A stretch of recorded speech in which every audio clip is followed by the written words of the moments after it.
اعوذ باللہ من الشیطان الرجیم بسم اللہ الرحمن الرحیم۔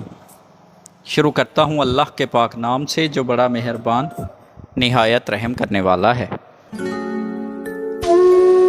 اپنی روح کے پیچھے چلتے رہو، اسے رستہ معلوم ہے۔ مصیبتوں کو چھپانا بھی راز کو چھپانے جیسا ہے، کیونکہ ان کا اظہار دشمنوں کو خوش کرتا ہے اور محبت کرنے والوں کو تکلیف دیتا ہے۔ زندگی سے میں نے ایک سبق سیکھا ہے، جہاں سچ بولو پھر وہاں زیادہ دیر رکنا خطرے سے خالی نہیں ہوتا، وہاں سے عزت سے نکلنے کی کوشش کرو۔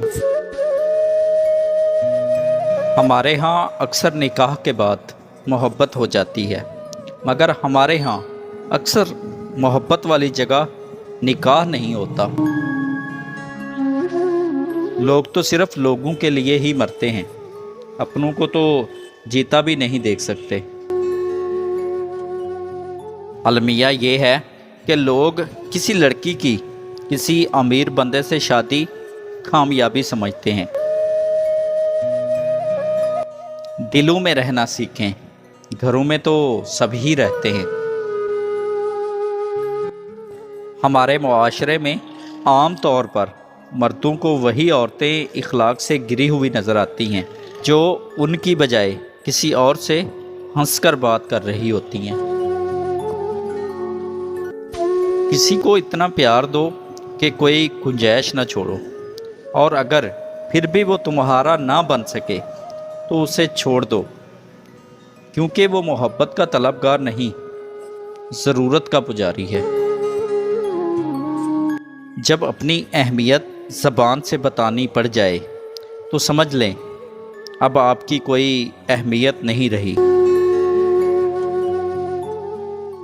اگر آپ کا قد چھوٹا ہے تو کوئی مسئلہ نہیں، اگر آپ کی سوچ چھوٹی ہے تو بہت بڑا مسئلہ ہے۔